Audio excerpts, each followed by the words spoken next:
subjects. And this is men getting together to say, how are we as men going to address this issue and be accountable to women?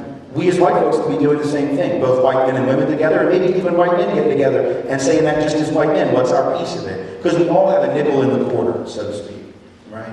And we have to own our nickel, or a dime, maybe it's 2 dimes, whatever the configuration. And I think if we get some practice, then you'll see more white men involved. We have to create those structures that sustain and support that involvement, or otherwise it will just be a handful of people sort of coming through and then moving on.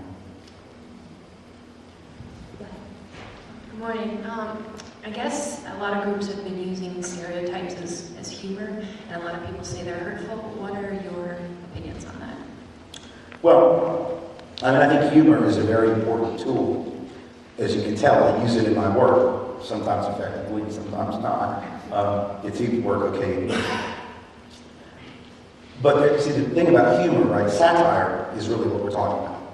And the use of satire, we have to understand what satire is and what it's not. Political or social commentary, which seeks to be satire, needs to always be mindful of the fact that historically, satire is always aimed at the king. Which is to say, satire, for it to be satirical, it has to be aimed at those who are in the more powerful position because they can take the hit. When it's aimed at those who are not in a powerful position, it's not satire, it's cruelty. And so the problem with racial humor, for example, is that, I mean, like for me to get up and do some self-deprecating stuff about white folks in the woods, see, I can do that because I can take a hit, we can take a hit, we're big people, you know, it's no big deal. It's self-deprecation, it's no big deal. It's like Jeff Foxworthy telling redneck jokes, right? He can do it because he's in the family. I'm a Southerner, I don't like redneck jokes, I don't think they're funny. I don't think the word redneck, I think it's a class slur against working class rural white folk, I know it is. But when Jeff Foxworthy does the bit, I don't get offended because he's in the family. If Jerry Seinfeld gets up and does 20 minutes of redneck jokes, we're going to have a problem. Because he's not in the family. He goes back to 3rd grade. I can talk about my mama. You cannot talk about my mama. Right? So racial humor can be fine, but we have to be careful. And I think the problem that we see in this country is that we're not always so careful. And stand-up comics, and I get it, you know, because my dad was one for years and years and years. That was what he did for a living. I understand the mentality of stand-up comics that think that they're just being irreverent, and so they just got to push buttons, and that's their thing. If they piss you off, they piss you off. That's your problem, not mine. I get it. I get the arrogance of the stand-up comic on a visceral, personal, familial level. but I also think that if it's done responsibly, it can be very helpful. I think Dave Chappelle is the most brilliant comic in the last 30 years, and particularly his understanding of the dynamics of race. Next to Richard Pryor, who's probably the best in this country historically at understanding the dynamics of race. The problem is, Dave Chappelle was too slick for the audiences that watched the show, particularly white folks, frankly, who didn't get it, didn't get the joke. That's why he pulled the plug on a $50 million deal. This man walked away from $50 million because white folks don't get it. I mean, he said that, he's like, you know, I don't know what y'all are laughing at. I thought I knew. And then I'm watching my cameraman, and he's laughing a little too hard, a little too long, and I'm not sure if he understands the joke. Like, the joke is not on my people, the joke's sort of on yours, and I think you're laughing at me. And so Dave was like, I gotta walk away from this. Right? That's dangerous because I would be in colleges watching white kids watching the Chappelle show, and yeah, you could tell they didn't get it. Like the reparations skit, for those who've ever seen it, right? It's a skit where he does this thing where he talks about what would happen if black folks got reparations and they pack up a big truck of cool cigarettes and malt liquor to the hood, right? Now, Dave Chappelle was not saying that that's what black people would actually do, right? But what he's saying is, I know some of y'all think that this is what we would do, and I'm just confronting you with the stupidity of your own stereotype. But the white folks I was in the room watching this thing with, I was like going to a cafeteria line, and I'm watching these 19, 20-year-old white kids, they're like, that's exactly right, that's hilarious, I know that's what they do. It's like, man. Wow, you know? So the problem with racial humor is until we become more sophisticated at talking about race, in the wrong hands, not facilitated in a dialogic way, it can be real dangerous. Now, that doesn't mean that Dave Chappelle shouldn't do his thing. It doesn't mean that other comics shouldn't. It means that for those of us who do this work, and we're thinking about how to do this work, I think we ought to be using those tools and using them in an appropriate way. I encourage schools to use the Chappelle Show, to use Mind of Mencia, which I don't think is nearly as well done, and I don't think Carlos Mencia is nearly as brilliant when it comes to race. But hey, it's out there, kids are watching it, so we might as well talk about it. We might as well bring it into the rest halls show the clip, have a conversation, break it down, say, what are you seeing, what are you not seeing? This video game, let's talk about, some of these horrible video games that use urban backdrops that are just fundamentally racist and classist representations of life in urban areas. We need to talk about what we're seeing on that. I want to ask I got a 6-year-old and a 4-year-old girl, and believe me, when they get about 8, we're going to start breaking down Disney films with a vengeance. We're already starting to do it.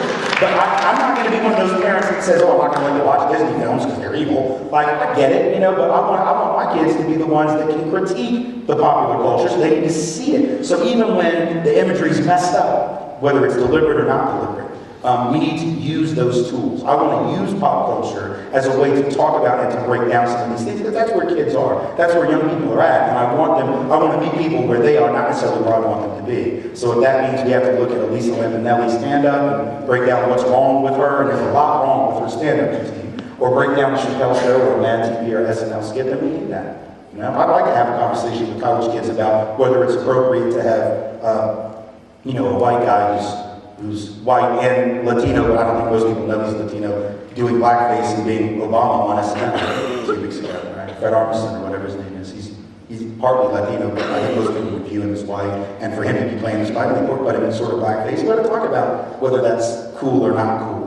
It's a conversation to have, but we got to show the clip and then we can talk about it and have a really good conversation. So I don't have a problem with using race humor, but it's a difference between humor about racism and humor about people of certain races. There's a big difference. If we're poking fun at racism, then I'm all for that. Because I think if you point out the absurdity, you can get to some of the truth.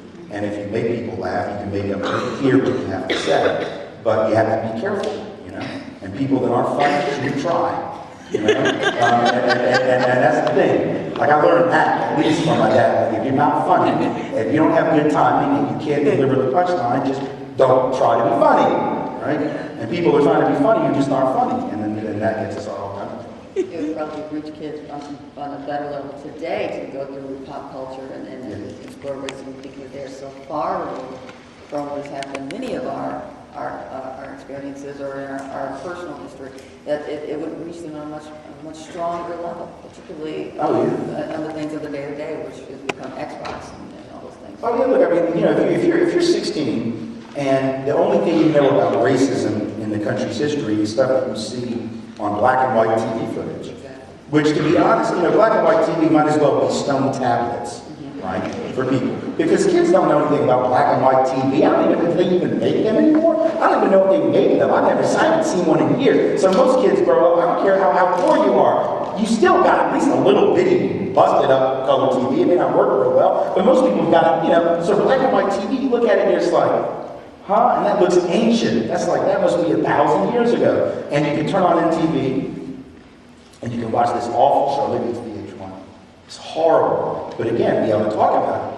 Not just cast it aside, we got to talk about this horrible program. I don't know if you've seen this, My Super Sweet 16 program. Horrible show, right? It's where 16-year-old kids with way too much money. Parents got way too much money, willing to blow way too much money, getting like $200,000 Sweet 16 parties thrown by their very wealthy parents, and then they get like 1, maybe 2 vehicles at the end of the night. They invite all their friends, and their friends are always like, "That's the greatest party ever! Oh my God!"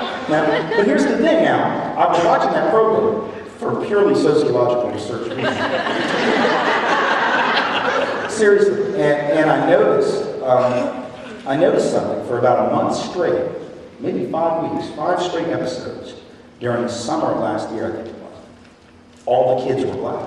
There were like 5 straight black kids. And I remember thinking to myself, now I wonder what young white kids, when they see all these wealthy black kids with these wealthy black parents, all of them record producers. Because, that's what all black parents apparently do, is produce records. It's common, right? And so I'm wondering how many white kids see that, and it leads them to think, well, now what are these people complaining about? Keep hearing about, I didn't have a big party like that when I turned 16, right? It actually feeds this false perception of where people are at, instead of knowing that the typical 16-year-old black kid in this country is in a family with 1/10 the net worth of a typical 16-year-old white kid. Parent 3 times more likely to be poor, twice as likely to be out of work. But yet they have this impression, so it feeds and I want us to have a conversation about that. What does it mean that we're, aside from just the crass materialism that the show encourages